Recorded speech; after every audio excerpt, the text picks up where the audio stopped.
Hello and welcome to the Hole in My Heart podcast. This is episode 234, Your Parenting Discipleship Q&A. Discipleship. Yes. The plus sign is an N apostrophe. Right. Welcome to the Hole in My Heart podcast, where we talk about how the gospel is good news for everyone every day. I'm your host, Laurie Krieg, and we're coming at you listeners and YouTube watchers from the lovely WCSG radio studio. And I have beside me my husband and favorite licensed therapist, Matt Krieg. Hey, Matt. Your husband and favorite licensed therapist. I feel like it requires rapping of some sort. Yes. Hi. Hi. I don't know how to lead from there. On the other side, I got Steve Odell, who is our friend and the most professional radio voice among us. How are you? I'm doing pretty well. Ampersand. Hi. You guys who are long-time listeners and watchers are going to probably recognize the vibes. The vibes are different. What's happening? It's because it's just us. It's just us in the studio today doing your Q&A. And so we get goofy when it's just us because we like each other. But we are talking this spring, the second half of season 8. We think we're on season 8. Pretty sure. Follow us as we follow Christ. Episode 234. We are talking about parenting and discipleship. It's going to be heavy parenting themes. But for those of you who are not parents, but you are following Jesus at any level, you are called to parent in the sense that you are called to disciple. That's the commissioning of us in Matthew 28, but it actually begins in Genesis 1:28 when God said to humanity, be fruitful, multiply, fill the earth. That is with the beautiful, as we talked about with Abigail Favale. Episode is still singing in my head and heart in her book, how she talked about how there's this unique piece in marriage to produce the fruit of kids. I think ideally, God's desire is biological kids, but single people through the intimacy with Jesus and through intimacy with the church, we're supposed to produce the fruit of disciples. And I'm going to add this for those of you guys who are having biological kids. Did you know that the word disciple is not mentioned after Acts 21 in the Bible? Did you know that? No. I just learned that from my pastor. He's dope. Shout out to John Sherrill. It's the language used instead of the word disciple because that language is very understandable by Jewish people. But after the commissioning from Jesus, he ascends into heaven, and then Paul is commissioned to reach the Gentile people. They didn't know what disciple meant, but do you know the language that they understood? Parenting. You see this in 1 Corinthians 4, where Paul is talking about, he's like, you only have one spiritual father. You see this with John when he says, my children flee from idols. The language switched to parenting. So I love that because that is a model that both Christians and non-Christians alike can understand. And that is what we are called to do, is disciple the next generation. I'm going to pause a second. Steve, you didn't know that. What did you think about that? Yeah, that's very interesting, and as you say that, I'm thinking through, like the epistles, and Paul's talking to Timothy, my son, and he's talking to Onesimus. Yes. And, or, Philemon about Onesimus is my son, so that's very interesting. Isn't it? What are you thinking, Matt? I'm thinking, oh no, does this mean I have to parent other people's children too? Yes, I do. You do that through your counseling therapy work. So, but also outside of work. Yes. Sorry. As a disciple maker. So everyone who is listening, you are called to disciple or parent or produce the fruit of people who know and love Jesus in the next generation. So if you're alive and breathing and following Jesus at any level, we invite you to take part in this spring season. I'm super excited who we're going to be talking to. Next week, we have Dan Allender. We've had him on the show before, and he just wrote a parenting book. We're going to talk to him next time, but we're going to specifically say, hey, you're telling us to care about our marriages. If God's called us to marriage, how do we care about the next generation as well? So he's going to give us his insight. So today, though, we're going to take y'all's questions that you've been sending us throughout the months, and specifically actually in the last few days as I've asked you about discipling the next generation, parenting the next generation. We're going to toss them around here. You may know, you may not know, those of you who are listening, I have spent the goodly portion. My sister said that word in the last couple weeks, and I was like, I'm going to say goodly portion. So goodly portion of the last year, writing a parenting book, really researching how can we help equip the next generation to engage sexuality, gender, marriage, porn prevention, body safety with gospel wisdom. And it was one of the hardest things I've ever written because I had to do so much research. Also doing a film project with the same theme with the Center for Faith. We're going to be talking about that, Center for Faith, Sexuality, and Gender. And we're launching conferences. This is like a whole thing. So I wanted to bring some of the experts that I've been reading to talk to you guys. Before we take your questions, though, and process around us, around this table, and then take those questions and process them with the guests we're going to be interviewing this spring season, let's just talk about the question of the week. Do you guys have a word for the year, a resolution, a goal? I'm going to ask Matt and then Steve, and then also take your listener responses. Matt Krieg, do you have a word for the year, a theme? Yeah, so it actually is the same as last year, which is present. To be present. I feel like I'm still working on it. It was so nice. I have to try and do it again. But I think there is a little bit more of a nuance. Last year, I feel like it was God asking me to be more, or calling me to be more present to myself, to my own kind of inner world and emotion. This year, I feel like it's much more directed at, hey, be present with me. And so God is calling me into more of a presence with him. And so I'm excited to kind of start that. And then with that, I really liked what Simon said on Facebook with his response, which was growth. I want to grow more with Jesus and be able to disciple and be encouraging to others. Had a small taste of growth last year when I spent a week dedicated to time with the Lord and can't wait to see how I grow this year. Mm-hmm. And so I just feel like that's a similar theme to my own word. And so presence and growth for Simon. Thank you, Simon, for sharing that. If you too want to hear the question of the week, I often post these in the Hole in My Heart Podcast Facebook group. You can search Hole in My Heart Podcast.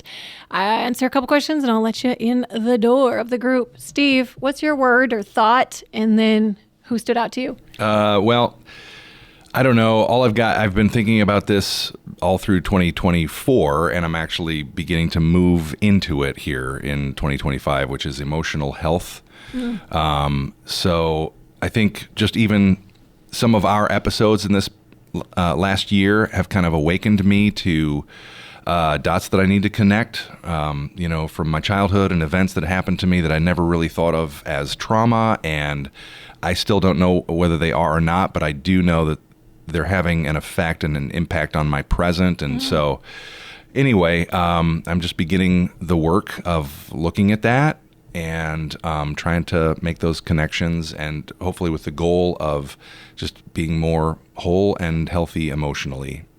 So dang, I love it. Anyway, yeah. So I don't know what the word there is, health maybe, or wholeness, or something like that. Thank you for sharing, and thank you for being honest. I love how you think and you process and you share that here. So thanks, Steve. I appreciated what Sam said on Facebook. My goal/hope for the year is to really live out what it means to trust the Lord, to let him be in charge and in control of my entire life, and letting go of my imaginary sense of control. So there it is. I appreciate There's that. There's the podcast episode right there. I have several things I'm praying over our family. One I'll focus in on that actually said on the podcast Facebook page is easy. That's a word that came to mind. I read.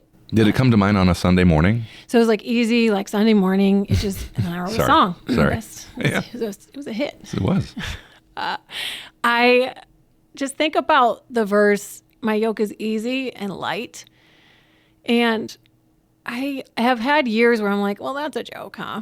That doesn't seem like real life. But this year, as I was chewing on that word, I just kept thinking about how much does the Lord assign to me or allow in my life, like suffering, but I kind of make it worse. Like I add layers of unease because I get so anxious. I'm just going to go ahead and not look at Matt while I'm saying this because he's nodding and being like, I told you. I add anxiety, I add perfectionism, I add this insane standard. Now I will look at Matt because this was a conversation that we had very recently about just this high standard I have that I want to be the perfect mom and the perfect worker and it's just so unrealistic and it makes things so much harder. So can I pause when I feel my anxiety, my heart rate racing, and I'm just whatever, leaning towards self-hatred? Can I pause and say, if God's burden is easy and light, what can I do right now to experience his easy and light burden? That's what I'm going to try and do. Mm-hmm. I liked this from Kezia, though. Hi, my name is Kezia. My word for the year is return. Psalm 116, verse 7 keeps playing through my mind. It says, "Return to your rest, my soul, for the Lord has been good to you." And it's just been a reminder to constantly return to and just to rest in what I know to be true about God and how good he has always been to me, even when life hasn't been all that good. Again, I think we're done with the podcast. Thank you guys for preaching to our souls today. Thank you, Kezia, for that and for all of your answers. Really appreciate them. Let's talk about some of your questions now. Here's the first one. We could talk about any parenting discipleship question. These are themed more towards sexuality, how to keep kids' bodies safe, porn prevention, because that's our bread and butter. That's where we live, Matt and I, a lot. So here's the question that they asked. What was the most helpful thing for you that your parents taught to you about sex? Steve and I already decided Matt gets to go first. So I don't remember having like a formal sex conversation with either of my parents, but one of the things that stands out is like I know that my dad, and he's very open sharing this. This is not anything where he would be surprised by my saying this. He was very open about his own journey, where he went from, growing up Christian home, very striving for purity, and then like in college kind of going hog wild and really pursuing everything. And so like, I think the reason that was helpful for me, and he didn't share it like a bravado machismo type of thing, like, ooh, look at me. He was very kind of remorseful about it and looked at it as like a time where he's like, man, I wish I didn't do that. I really wish I had known differently. And so for me, that put him in a position of being someone that I could kind of trust if I was struggling. And so even though like there wasn't the singular, conversation, I feel like just knowing that he had made mistakes was really, really helpful for me. Matt, you're not alone in not getting a like formal conversation or sex talk, which the experts say don't have one 100-minute conversation, have 100 1-minute conversations. Experts also say, do you know when you need to start talking to your kids about sex? Do you remember this? Do you remember when we interviewed someone and they told us and I freaked out? Mm-hmm. What was it, Steve? I don't remember. Age 6. Okay. Between 6 and 9. Mm-hmm. Now, Matt and I didn't talk to our kids about it. Laurie didn't talk to her daughters about it. You talked some. I waited till about 7 or 8, but just so you know, those are the ages that you're supposed to start talking about it. But it's not, you can talk about it in a way that's very winsome. I'm not going to talk about at this minute how we did it, but there's ways to talk about it in very basic steps that can teach your kids well. I'm just going to go back to the question though at hand. Jay Stringer, his survey of 4,000 people in his book Unwanted, he said that 50% of people had mothers who did not talk about sex at all. 60% had fathers who did not talk about sex, and only 8% had helpful talks with mom, and 5% had helpful sexual conversations with their dad. So 8% helpful, 5% with mom, 5% with dad. I would say what was most helpful for me is that there was a spirit in our home of right and wrong and of honoring sex in marriage. And that was helpful. Like it wasn't anything goes, and I appreciated that. Saying that, I am the 9th of 12 kids. And my older siblings were like, oh, the parents are going to give you the talk and they're going to make you read this book. Don't read it. So then I didn't. and then I got out of sex ed. Of course, my parents got me out of it. I wish I maybe had read it or had a little bit more education because it was shocking. Even when I got married, how little I knew. I'm going to pause my story now and toss it to Steve. What was helpful? Well, so I guess what I would say, just in general terms, with regard to just sexual brokenness, sexual sin, there are a couple of memories I have of the message being that you are not defined by your behavior, by your sin, that does not identify you or define you, and that was very helpful in critical moments. So that's what I would say. That was helpful. That was helpful to just dispel shame. Yeah. And I wish that I had opened myself up to that more, because I think I would have maybe gotten a different message if that had been reinforced, if I had allowed that message to continue to, permeate me. I do. Thanks for sharing that. And I do want to say, when we are talking with our kids about these things, we can do it in a way, do you know what makes it way less awkward? Is talking about it in the greater gospel context. When I shared with my daughters who are 8 and 10, it's not a fun conversation. I studied this. I read so many how to talk to your kids about sex books, and some of them are bananas and way too graphic, or they literally show a child and all their private parts next to a dog and all their private parts. These are like cartoon drawings, right? Cartoon drawings. Yeah. And they're like, here, you just need to tell your kids about their bodies this way. And I understand they're trying to normalize the body as normal, but there's something odd about it being right next to a dog. I would not recommend books like that. I would recommend saying, hey, honey, I want to talk to you about God's design for marriage and specifically about your bodies. Now, I really don't want to give how to give the sex talk in this Q&A right now. I did write about it in our book, but I will say that when you talk about it, it's way less awkward for you if you acknowledge the elephant in the room. This is kind of uncomfortable, isn't it?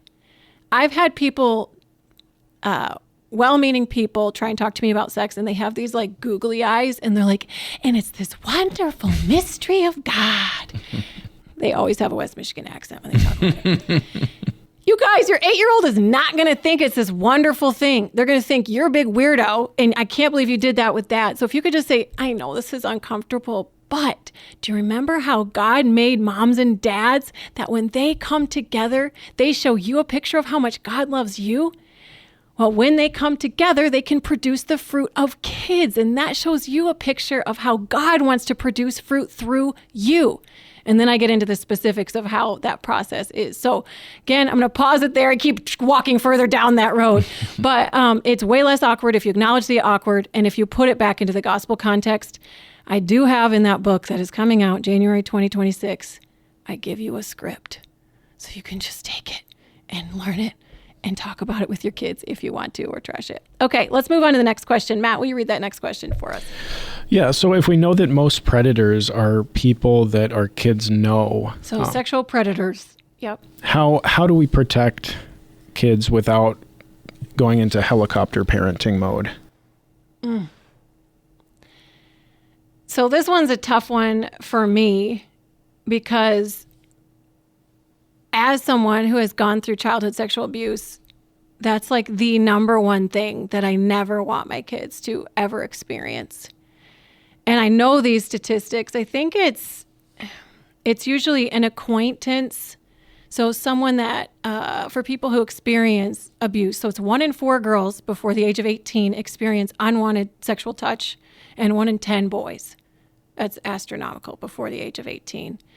Most of the people who are the offenders are an acquaintance. So that could be like a taxi driver or someone who comes to clean your house or someone you kind of know.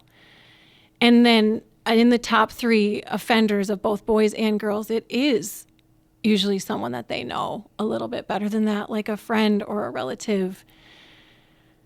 So what were you going to say, Matt? Well, and so like I get like the heart of this question is, how do I make sure this doesn't happen to my kids?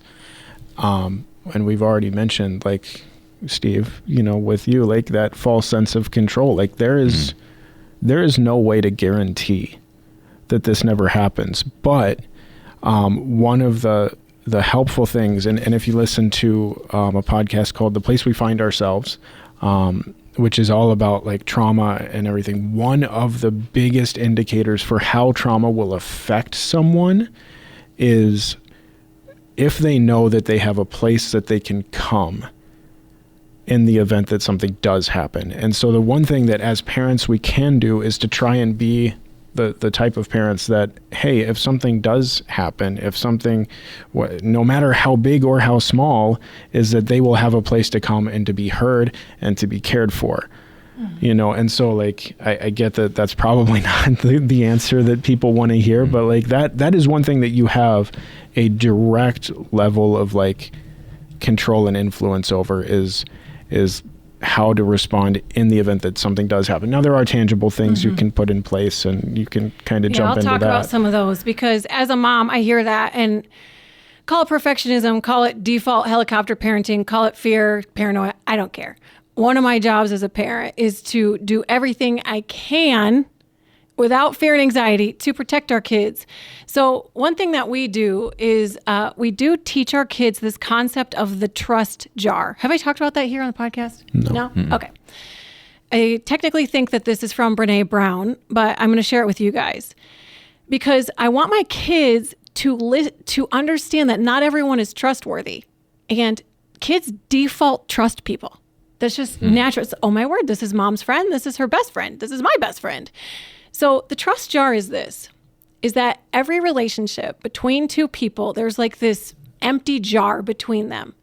And when the person behaves in a way that you expect for a long period of time, and they behave in a way that, this is what I add from Brene Brown's version, that they behave in a way that aligns biblically, like how the Bible says for us to walk, they earn like a little marble in that jar between you.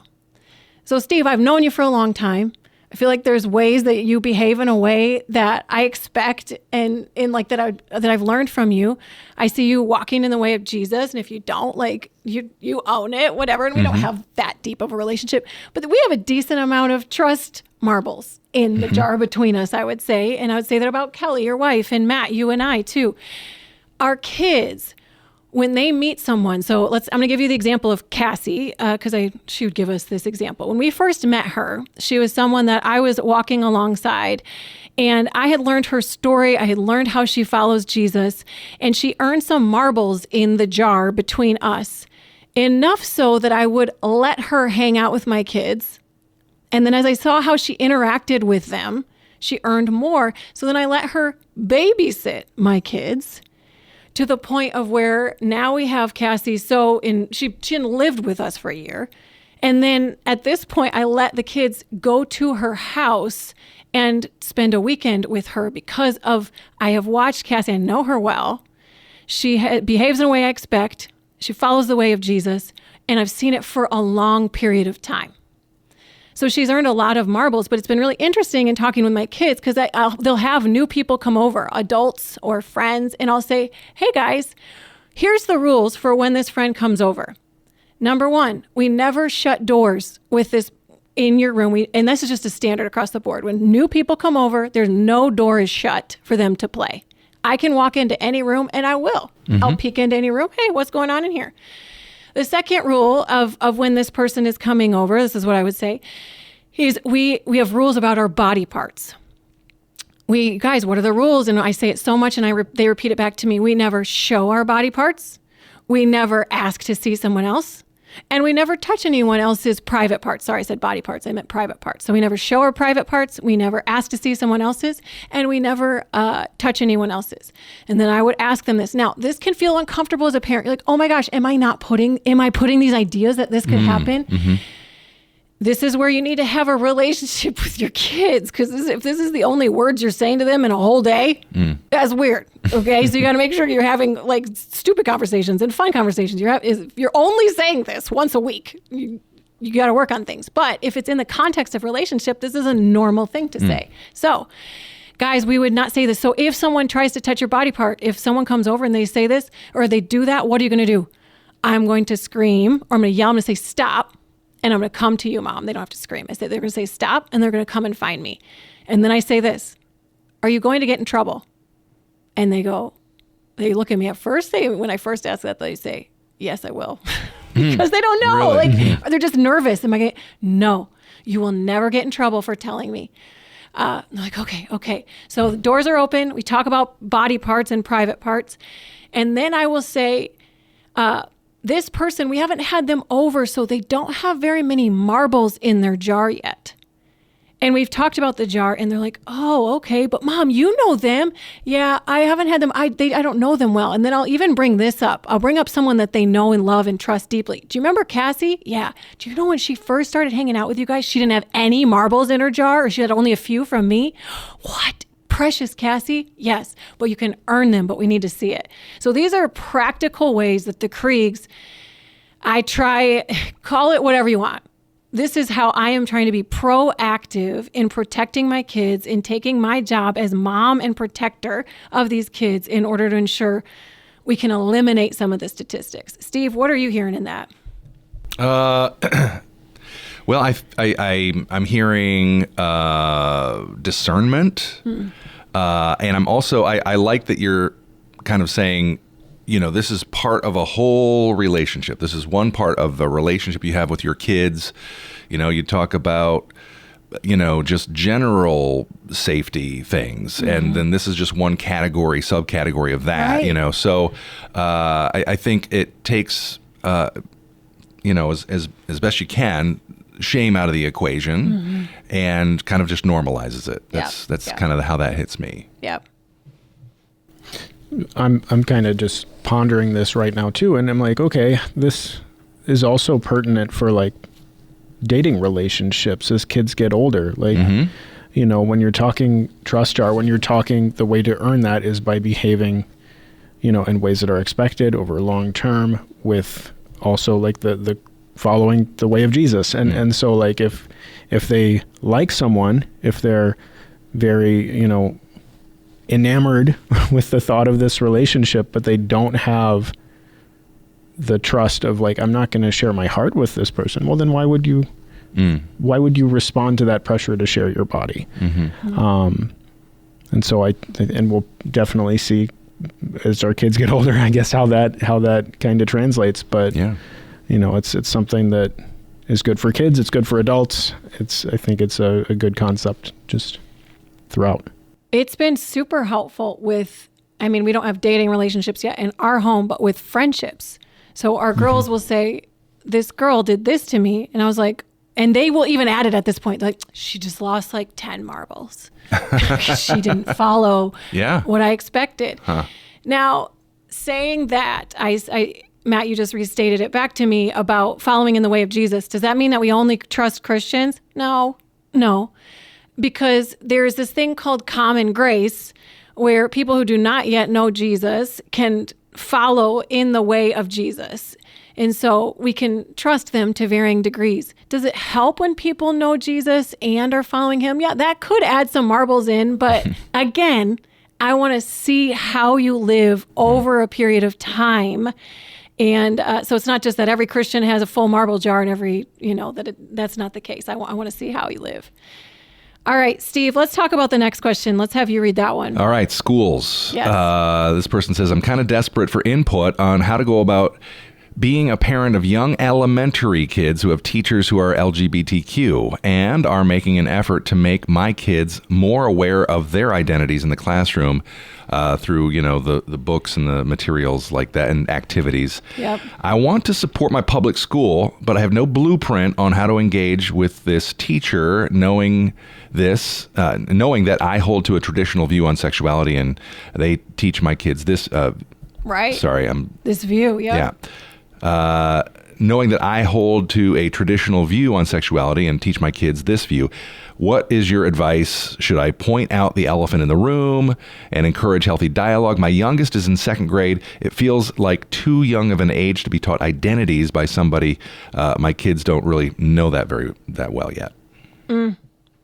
I love this question. It's so hard, but it's so right where our parenting peers are.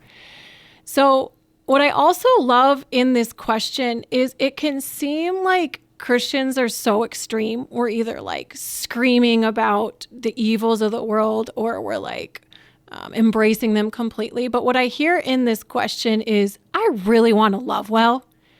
And can you help me do that? So for those of you who are parents and disciple makers of the next generation, we are the silent, I hope majority, but we're a silent group who are in the middle here trying to navigate this, and you're not alone. So that's step one. Good on you trying to navigate this well. I'm going to offer my philosophy of schools now. And then you guys, you can jump in. Matt and I are actually in the process of moving our kids out of the public school system right now to likely a Christian school. God, please don't call me to homeschool. All you homeschool parents are like, what? It's the best. I know you think it's the best. God could call us to different things, and he might, and just pray for me. Anyway, why are we moving them? Without sharing details, here's my philosophy of schooling. I think that within every human being, there is this equation that is unique to each person of what they need for love receiving, God's love and wisdom receiving. And then on the other side of the equation is God's love and wisdom giving out. So when our kids are teeny tiny babies, everything is receiving. They're not even like hanging out with dad, let alone getting a babysitter, right? They're just, everything's receive. As they get older, they start to have babysitters. They start to take part in family chores. They start giving out. When it comes to schooling, people who choose homeschool, in my view, that is a very receptive, God's wisdom and love sort of receiving view. What homeschool moms and dads need to think about is, how much is my kid giving out? How much are they bumping into the world in order to grow strong muscles, in order to have those muscles to advance the kingdom of God wherever God's called them? So that's maybe the pressure point for homeschool parents is my kid giving enough here in the world? Christian school parents, for those of us who choose to do that path, we have to think about their ratio. Again, how much are they actually receiving God's love and wisdom through the school system? We got to make sure not every Christian school is the same. Not every public school, homeschool, or Christian school is the same. Think about that. And then are they engaging in bite-sized, appropriate ways with you as a parent to digest it with them? Are they engaging a world that is going to bump up against them in age-appropriate ways? Are you making sure that they're doing that at their school and at home? And then for those of us, we've had our kids in the public school system last 4.5 years. They do bump up against the world, but it's not like every single public school system is the same. Not every single grade is the same. And can I just say, not every public school, we're not all like bowing down and worshiping at the feet of Satan every day, just for what it's worth. There's a lot of common grace in public school systems. And by that, I mean like God's wisdom permeates people who don't even know God. They follow him instinctively because it's God's world. So we experienced that, but we ensured that our kids, when they were not in school, they have Christian piano school teacher, Christian violin teacher. We are putting them in really rich theological church experiences. Matt and I are boosting them up at home before they go to school. But the reason we're pulling them is the ratio got too giving and not enough receiving. And it didn't matter how much we were doing at home. Our kids were getting beat down. And so through a lot of prayer, I've been praying about this for like at least a year. I didn't know when it would be time, but through a lot of prayer, God just let us the ratios off. So that is more general philosophy. This is not exactly answering this question. We'll come back to it in a second here. But guys, what do you think about this ratio philosophy of engaging schools? I'll start with you, Steve, because Matt, you know it. Yeah, I like it's a good kind of paradigm to view things through and decision making. The other factor is that the equation is different for each kid. Yes. So, some kids can handle more giving than others. I think about my wife and I. She went to public school all her life and is a champion Christian. Yeah, she and totally I is. went to Christian school from 4th grade, and I'm a couch potato Christian. You know what I'm saying? Like, so we talked about that, and we just kind of thought, well, based on our experience, we'll make this decision. And I wish, if I had it to do over again, I wish I would look at each of my kids and not just kind of like project our experience onto them, because they're individuals and they're unique and they have, different makeup in their equation. Yeah. So, but I think it's definitely good to kind of have that in mind and then look at each of your kids through that. Absolutely. Each kid is different. Each school is different. Each year is different. But just to have a sense of what does God calling our kids to in this time? Do they need more of that receiving, building up? Or are they ready to bump up against the world? Right. Matt, what are you thinking? Yeah, I mean, and every kid is different, right? Like there are certain kids who are going to be more assertive and able to withstand having a little bit more pushback and different ideologies that you would see in school. And yeah, I guess I can't help but see this through the lens that we're literally walking through right now, and to say like, yeah, just my knee-jerk like parental reaction is pull them because I want to protect my kids. But it's also like, I know that this is also a decision that has been a long time coming for us. It's not a reactive thing. And to go kind of back to the question about, this person who their kid is getting maybe more overt teaching about gender and sexuality at, it sounds like a very young age, 2nd grade. Some of the stuff that we talked about before, if you're ready to shift, is, being kind of that first person to kind of process through the questions with, being the person of primacy as opposed to being reactive, in some of these questions. And so, if I was to be the mom in this scenario, so again, to restate, because we just did a big pivot here, this mom or dad is wondering, my 2nd grader is receiving a lot of this LGBTQ identity ideology at their public school. I want to love well. I want to love this public school well. I want to serve them. What do I do? So I think there's a few different layers you need to think through. One is the school system layer.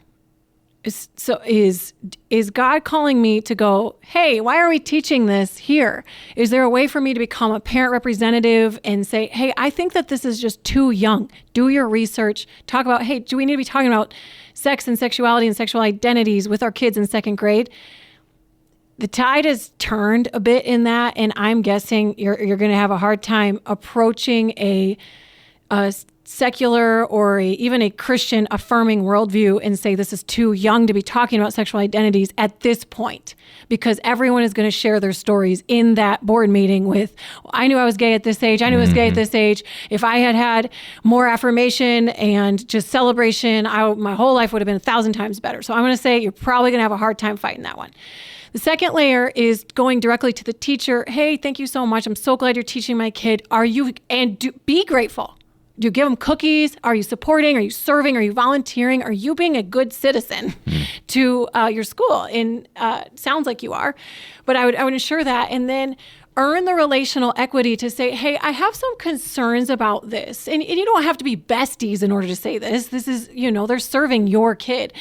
I'm just curious, is there any way that we could offer another view of this worldview other than total affirmation? This is my theological beliefs. I believe that kids can experience this and wrestle with this, but I'm curious, can we pause on saying, And then you need to find a girlfriend or whatever is the line that you're like, I really wish they would not cross that line. So that's about probably as far as you're going to be able to go in a public school system. The third layer is while you're doing that, or maybe instead of, I don't know, your approach, how are you beefing up your kids' equation? How are you at home being what Matt just said? It's called anchoring bias. The first thing you hear about a thing is usually the thing that sticks in your head. You compare everything else to it. So your kid, are you talking about, hey, buddy, did you know that people, do you know what that rainbow flag means? No. You know what? People experience attractions toward the same sex. What? Really? And they're going to say whatever they're going to say because they're kids. Yep. Do you know that some people wrestle with that, but they give that to Jesus? God can help them to surrender that to him because it's not a part of his design. Because God's design for marriage is between a man and a woman. Because men and women, when they love each other, they show a picture of how much God, even though he's so different from us, loves us. So that was a lot. You might need to pause and rewind and write that down. But you want to talk about marriage, why it's God's design, and you want to talk about brokenness, that this is something people struggle with. Because it's not enough to just completely avoid this. You do have to talk about this. And I would say if your kid is going to hear this in school, they need to hear it from you through a theological lens 10 times more. What are you guys saying about that? Well, and I think, yes, we should be the ones to talk about it the most, right? Like we should not just be letting them silently form opinions on the playground at school or in the classroom. And some of it, like, okay, they're saying there's these books that they're reading and different activities. And some of that is like, okay, these are items that if they're bringing this book home as like a homework assignment, you should be helping them process that as the parent. Yeah. I feel like it would be different, and this is just my opinion, if the teacher is going around individually to students and saying, you might not be a boy. Oh, yeah. I know that's happening. Say that again. There's teachers who talk to students. There's teachers who will pull students aside and like make like a personal kind of, I guess, I don't even know if I call it a plea, but like this personal approach of like, did you know that you might not be this? Mm-hmm. Wow. Or that you might experience, and it's like, okay, that feels to me more dangerous than if it's like hey, this is part of the curriculum and we're going to talk about it and everything. Like if you are seeing kind of this more targeted indoctrination, then I would say that's going to skew the equation a little bit. That's going to be a lot more. They're going to need more beefing up to be able to withstand that, versus if they're reading this book and they're processing it with you as their parent, and you're like, you know what, that is some of what the world teaches. Here's why we have a differing opinion. Let's talk about it. If there's this more active, direct kind of approach that the teacher's taking, I would seriously pause and consider, like, is this the best place for my kid, like with this particular teacher, maybe, or if it's a school system thing, then to ask those questions. But I think there is a difference between, hey, this is part of the curriculum we're teaching, or this is a driving point that for your child, that the teacher is making the focus for, not just your child probably, but all of the kids. Yep. That would be like a red flag for me. I feel like I'd be like, even us who have all this training, to have someone, a teacher, they're beloved to your kids, to have them be offering such a personalized question would be really hard to battle at home. Let's do one more question and then let's be done here. Should you talk about porn with your kids if they don't have a smartphone or unlimited access to the internet? Yes. Why, Matt? You're talking about my childhood. I didn't have unlimited access to the internet. I didn't have a smartphone, yet I still found pornography. Pornography predates the internet, predates the smartphone. Yes, it's much more accessible now, but that doesn't mean it wasn't something that needed to be talked about back in the 50s, 60s, 70s, 80s, 90s, eternity past. And so, like, yeah, if they don't have a smartphone, if they don't have unlimited access, there's a little bit more controlled space, but it's still something that they guaranteed at some point in their existence will come across. Mm-hmm. Here's how we talk about it, because I'm right with you guys where you're like, I don't want to talk about this. This is so evil. Here's how we talked about it, and we do with our 5, 8, 10-year-old. Hey, guys, when you're online, did you know that sometimes people put pictures of really inappropriate things online? What? What is it? They put pictures of people's naked private parts online. What? I know. I cannot believe it. It's really sad, isn't it? And then I may do my launch into Laurie's soliloquy about what's God's design for marriage, what's God's design for sex. And I may do a couple sentences on that about why it's not appropriate. But I come back to, do you know, if you see that, what are you going to do? And we've prepped them with this so they know what they'll say. They'll say, oh, we shut the screen and we come and find you. That's so great. And then I ask, are you going to get in trouble? And they always are like, I don't think so. It's so funny how sexual sin has such a unique shame drip all over it. Mm-hmm. Like, even though I've said it 1,000 times, you're not going to get in trouble. It's just because I don't know what it is about it. It's just got so much shame. And so they're like, somehow it's their fault that they saw this is instinctive to them. And it's not. So if you see it, will you get in trouble? No, we won't. You guys, and I still say this, I know I've mentioned this before, I still say this now, you may get in trouble if you don't tell me, but you'll never get in trouble if you do tell me. I'm still iffy if I should keep saying that, so give me your feedback if you guys do say that, if you like it. But any thoughts on that, Steve? Well, I mean, I feel like just what you were saying, Matt, of thinking back before the internet and before smartphones.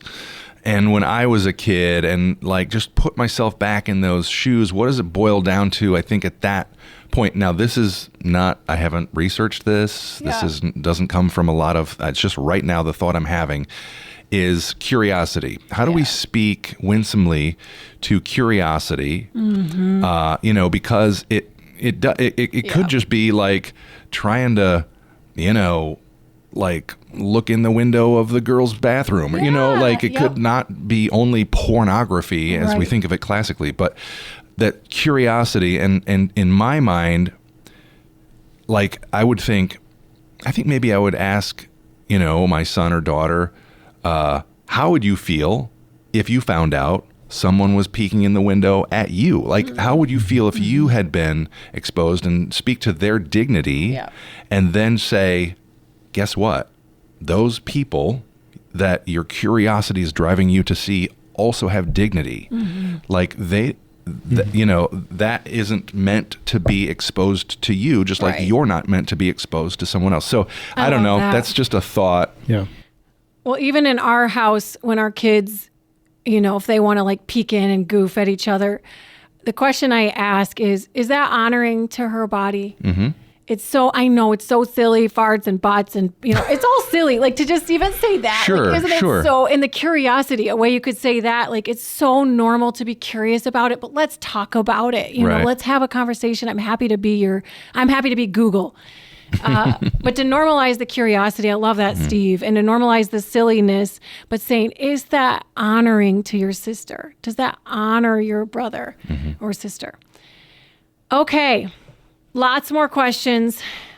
I think we should do another Q&A episode this season, this spring. If you guys want to listen, I'm going to link to Julia Sadusky's book. We've talked with her before in that episode. I'm also going to link to Jay Stringer's book because I talked about that too. I can't yet link to our book on, I can't link to it yet about the book that I wrote, Engaging. How do we talk about, it's called Raising Wise Kids though.